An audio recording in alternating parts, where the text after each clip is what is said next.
Hello, thank you very much for being with us. You are watching Amir Shakil 5858 and I am Amir Budnam. I am thankful to all news resources. Following news have been reported by American and Canadian channels and is AFP, AP and Reuters news agencies. Now the headlines. American veterans and homeless in America. Early detection of breast cancer. Palestinian babies separated from their parents. Israeli strikes in central Gaza. American-Turkish woman buried. Russia and Ukraine swapped the prisoners. Exchange included 206 prisoners.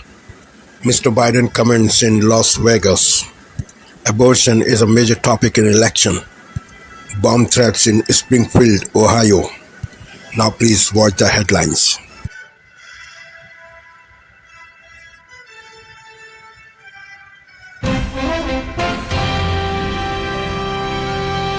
Tonight on PBS News Weekend, a success story for veterans and what that says about how to tackle homelessness and the major issues remaining.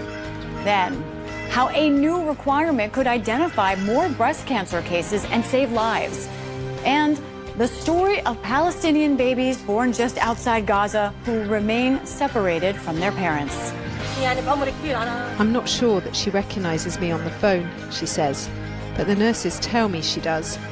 I hope she'll remember my face, so when we finally meet, she won't feel like I'm a stranger.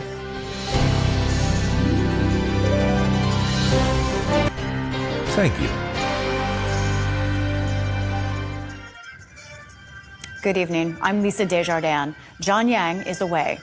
Thousands of people lined the streets in Turkey to pay respects to the Turkish-American woman who was killed in the West Bank last week. Aishanur IG, a 26-year-old from Seattle, was shot dead by an Israeli soldier during a demonstration against Israeli West Bank settlements. Her hometown, Didim, on the Aegean Sea, turned out in droves for her funeral. Both Turkey and the U.S. have condemned her killing. Israel's military has said she was shot indirectly and unintentionally. A witness said she posed no threat and was shot when things were calm. New Israeli airstrikes hammered central and southern Gaza today. Gaza's Civil Defense Ministry reported at least 14 people were killed as the war between Israel and Hamas approaches the one-year mark. Moving to another bloody conflict, today Russia and Ukraine exchanged 206 prisoners. Freed Ukrainian soldiers stood at an undisclosed location wrapped in the national flag. Separately, Russian servicemen stepped onto a bus headed back to Russia. It's the second prisoner swap in 2 days, negotiated by the United Arab Emirates. Ongoing foreign wars played a part in the U.S. presidential campaign, with former President Donald Trump making this pledge to voters during a campaign stop last night in Las Vegas. I will end the chaos in the Middle East and I will settle the war in Ukraine as president-elect. Would anybody like to be in war with Russia? If necessary, we would. We're not, but preferably not. Vice President Kamala Harris, in her first solo TV interview since becoming the Democratic nominee, said she offers a new generation of leadership with a different purpose than her opponent. Most Americans want a leader who brings us together as Americans and not someone who professes to be a leader who is trying to have us point our fingers at each other. I think people are exhausted with that approach, to be honest with you. Harris campaigned in Washington, D.C. today, and Trump is in Salt Lake City, Utah, for a fundraising event this evening. In Arizona, a Civil War-era ban on abortions is now off the books. The 1864 law criminalized all abortions except when the life of the mother was in jeopardy. A court had temporarily blocked the law from going into effect, but the state legislature's total repeal went into effect today. In November, voters will decide if a right to an abortion should be added to the state constitution. A damning report is out from investigators in Hawaii who found no evidence officials prepared for the wildfire that swept across Maui in 2023. The report, released last night, said even though officials had days of warnings that conditions were ripe for fires, lack of planning meant evacuation efforts came too late for many in Lahaina. 102 people died in that fire. Still to come on PBS News Weekend. How how a new federal requirement could help identify more breast cancer, and Gazan parents separated from their babies by war. This is PBS News Weekend from WETA Studios in Washington, home of the PBS NewsHour, weeknights on PBS. Now to a problem. This is NBC Nightly News with Jose Diaz-Balart. Good evening. A powerful mix of presidential politics and internet rumors has created chaos in one small city. Springfield, Ohio has been dragged into the spotlight this week. Today, there were new bomb threats there. This time, hospitals were targeted. Former President Trump and his running mate, Ohio Senator J.D. Vance, doubled down on their unfounded claims in the past 24 hours, accusing the Haitian immigrant population there of destroying the city and abusing its pets. But one of the people who helped spread that original rumor is now trying to set the record straight. Maggie Vespa starts us off from Springfield. Tonight, Springfield, Ohio, reeling from new threats. Earlier this week, targeting schools and government buildings. Today, sending 2 hospitals into lockdown, both a false alarm. And tonight, an in-person meeting at a Haitian community center canceled because of security concerns. The mounting chaos here fueled by a false, stomach-churning conspiracy theory that Haitian immigrants are stealing and eating people's pets. Something city officials say there is no evidence of. Despite that, Republican vice presidential nominee J.D. Vance tweeting a number of times this week about Springfield, today retweeting an unverified video that amplified false rumors of immigrants cooking cats. While former President Trump, They're eating the dogs. has made the baseless claims a campaign trail staple. And I'm angry about illegal Haitian migrants taking over Springfield, Ohio. فنان اشوف كيف يبشر carrots, cucumber, potatoes. Springfield officials blasting the rhetoric, saying the city's Haitian immigrants are there legally, but adding tensions have been mounting around a large recent influx, roughly 15,000 drawn by manufacturing jobs. But some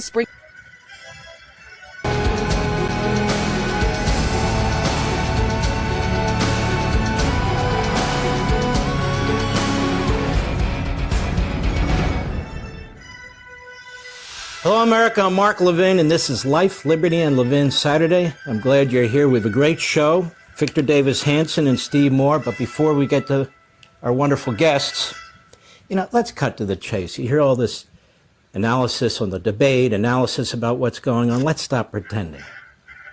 Kamala Harris cannot run on her record, and she cannot run on her ideology. So she talks about the future. The future.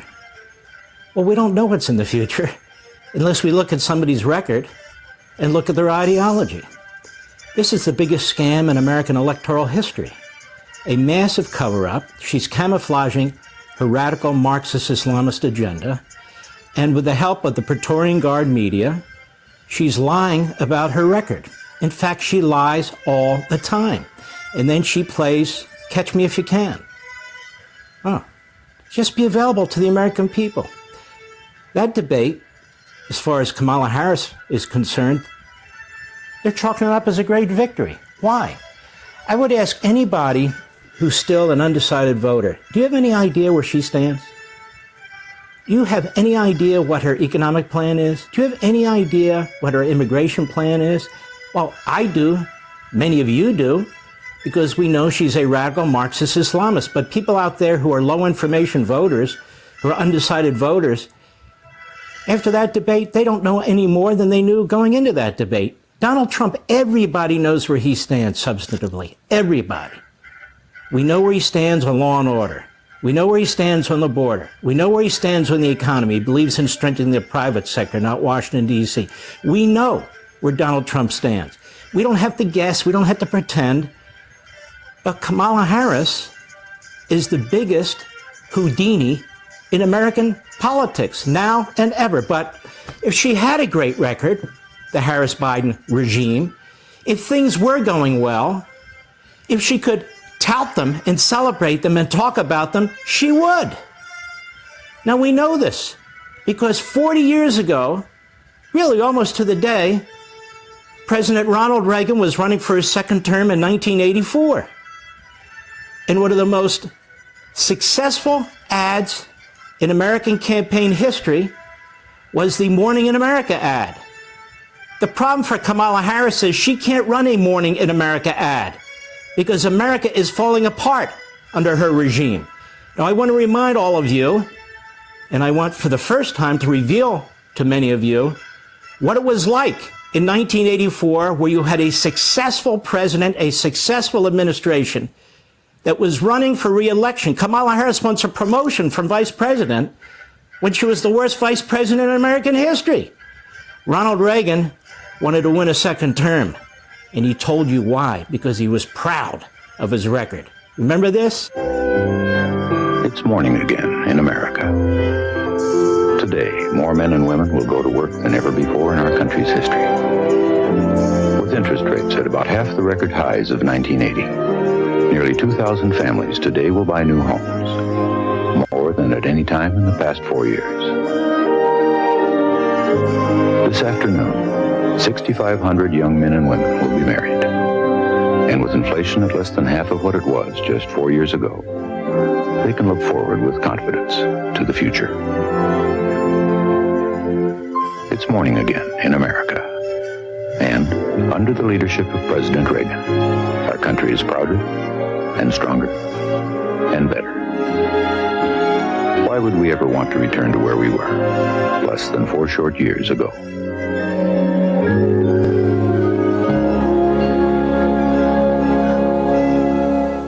Gives you chills, that ad, doesn't it? Reagan was proud of his record. Reagan engaged.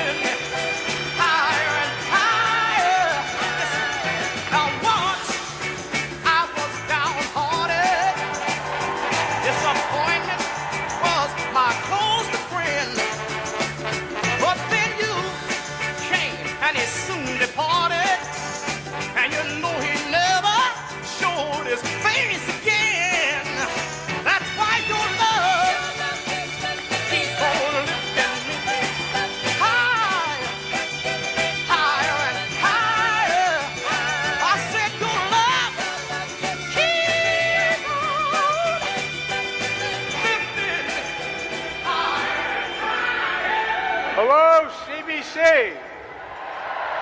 Hello, hello, hello. Please have a seat. I'm honored to be with so many friends. The CBC, you put your trust in me. You've always had my back, and I never forget it. CBC Chairman Stephen Horsford, Terry Sewell, CBC Foundation Chair, and Leader Hakeem Jeffries. This evening's performers and hosts, Fantasia, Sherry Shepard, Roy Wood Jr. Roy has become a friend. He did the White House Correspondents' Dinner together, and he hosted the White House Juneteenth event. Yesterday I was proud to host, and I'm very proud, I mean it sincerely, the first ever White House brunch celebration of Black excellence. For more than 1,000 of you attended in this CBC week. And tonight, I'm honored to join your dinner tonight. Congratulations to tonight honorees, and thank you to all the CBC members, staff, alumni, including those who serve across my administration, including the former chair and former HUD Secretary, Marcia Fudge, and especially our incredible Vice President Kamala Harris.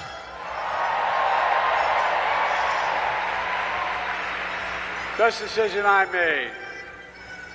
We're also keeping our prayers, CBC Titans most recently lost, Ada Bernice Johnson, Donald Payne Jr., Sheila Jackson Lee. Their memories and their legacies. The legacy of the CBC remind me of a parable in Scripture. With just the smallest amount of faith, the size of a mustard seed, anything is possible. Our dreams, our wildest dreams of our ancestors, can take root and grow into bountiful and beautiful harvest to come. That's what I want to talk to you about very briefly tonight, what I see in all of you. As I've said before, we face an inflection point. Comes around every 5 or 6 generations. One of those rare moments in history. Hi, I'm Phil Lipoff. Let's get straight to our top story right now. Vice President Kamala Harris and former President Donald Trump crisscrossing the battleground states. The vice president traveling to the critical state of Pennsylvania on Friday in an effort to appeal to moderate Republicans. Harris is expected to speak tonight at the 2024 Phoenix Awards dinner in Washington, hosted by the Congressional Black Caucus Foundation. President Joe Biden and Second Gentleman Doug Emhoff will also be with her, we are told. Meantime, former President Trump made a stop to visit police officers in Las Vegas. Later, he'll be in Utah for a fundraiser before jetting off to a rally in Arizona. ABC's Christian Cordero joins me live now from our nation's capital. Christian, Democratic vice presidential nominee Tim Walz holding a rally at University of Wisconsin Superior, which is in the northwestern part of that state. Why is he there specifically? Well, to understand the geography a little bit, Phil, this part of Wisconsin is right next to his literal home turf of Minnesota, right? And in fact, he actually started his rally by vouching and campaigning for a Democrat who was running to unseat a Republican representative representing that 8th congressional district in Minnesota, which is right next to Superior, Wisconsin. So you can expect that there are a lot of Minnesotans at this rally. It's also a part of the state that has traditionally been supported.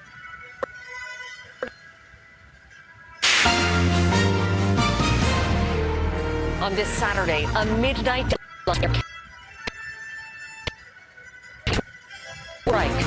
They should come to agreement as fast as they can. Passengers remain on edge. I think the choice is clear. A test of the federal NDP in Manitoba. Can the party maintain a long-held seat in Monday's by-election? Trump stokes more migrant fears backed by baseless claims. How a small city in Ohio has become a flashpoint on the campaign trail with only 52 days to go. And you don't have to wear a red plaid shirt to be crowned Canada's best lumberjack. The competitors carving their way to the top in New Brunswick. Global National. Reporting tonight, Carolyn Jarvis. Good evening and thanks for joining us. The good news is they're still talking, but tonight there is no indication that Air Canada and its pilots union are any closer to striking a deal.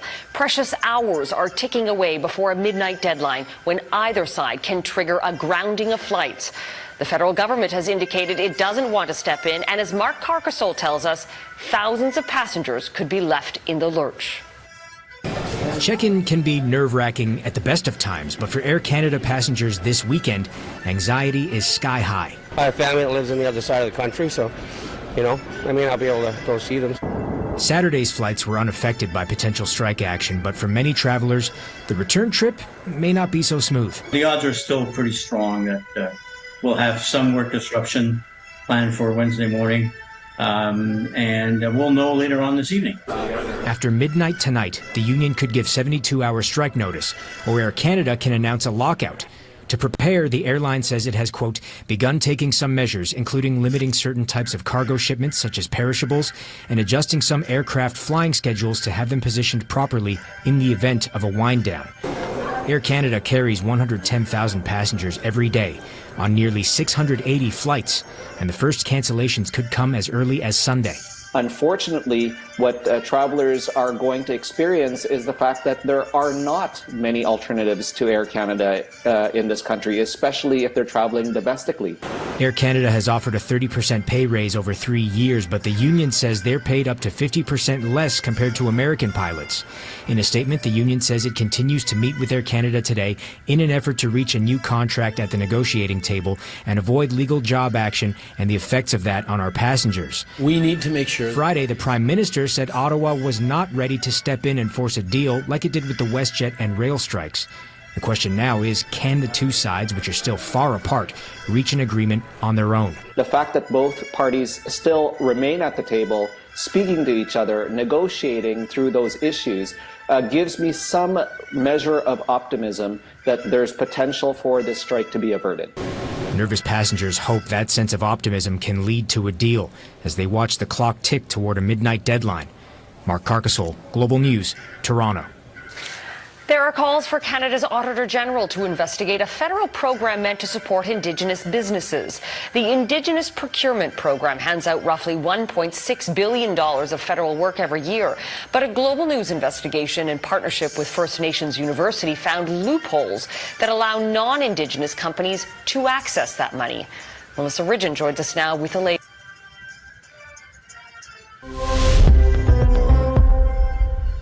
How did you feel when you realized that January 6th wouldn't be the end of Donald Trump's hold over your party? Just a really sick feeling. And I had to, at that moment, make the decision that I am willing to stand alone in this battle.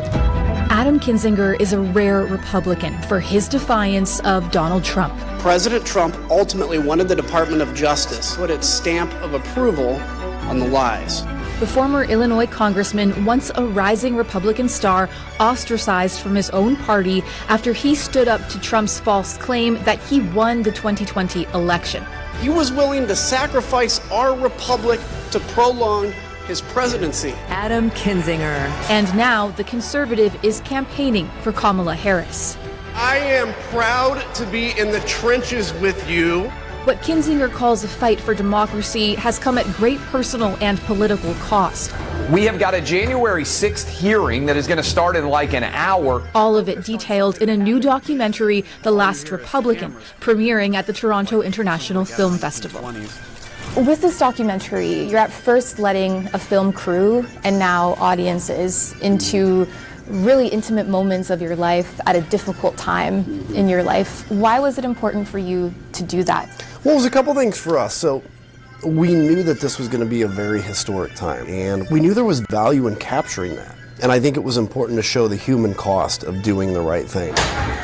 January 6th changed the trajectory of Kinzinger's career and life. He and Liz Cheney were the only two Republicans to serve on the congressional committee that blamed Trump for that dark day, prompting a barrage of death threats against Kinzinger at his Capitol Hill office. Wait till we're outside your fucking house, you traitor. We're going to line you up on a wall and take care of all your traitorous asses.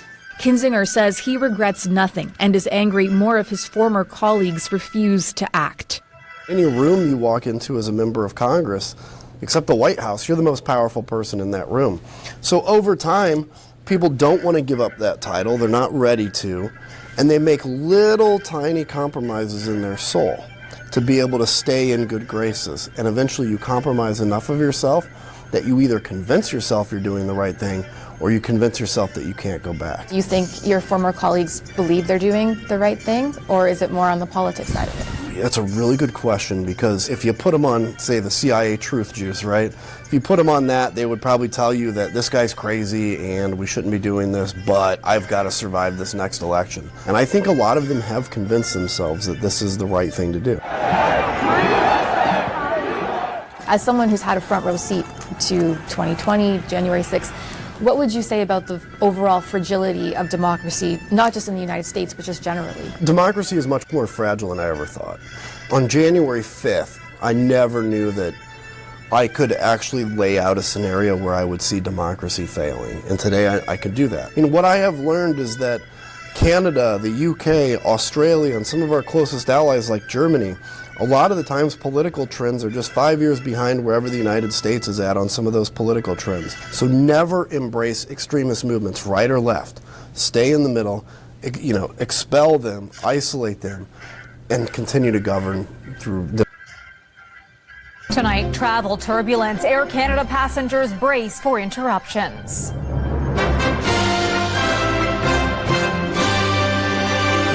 Undue stress, undue frustration, and major money problems. Travelers left in limbo. Are you worried about the flights getting changed? Absolutely, yes. The labor dispute between Air Canada and its pilots down to the wire.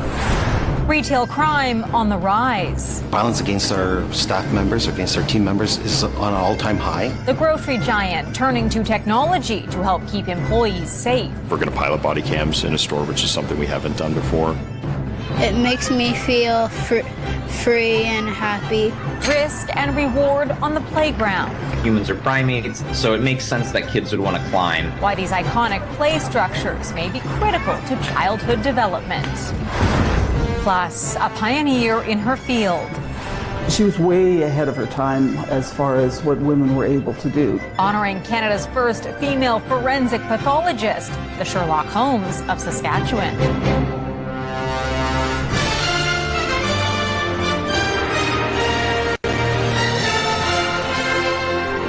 CTV National News with Heather Butts. Good evening. Thank you for sparing your precious time. This is Amir Shakil. Have a good life. Bye-bye.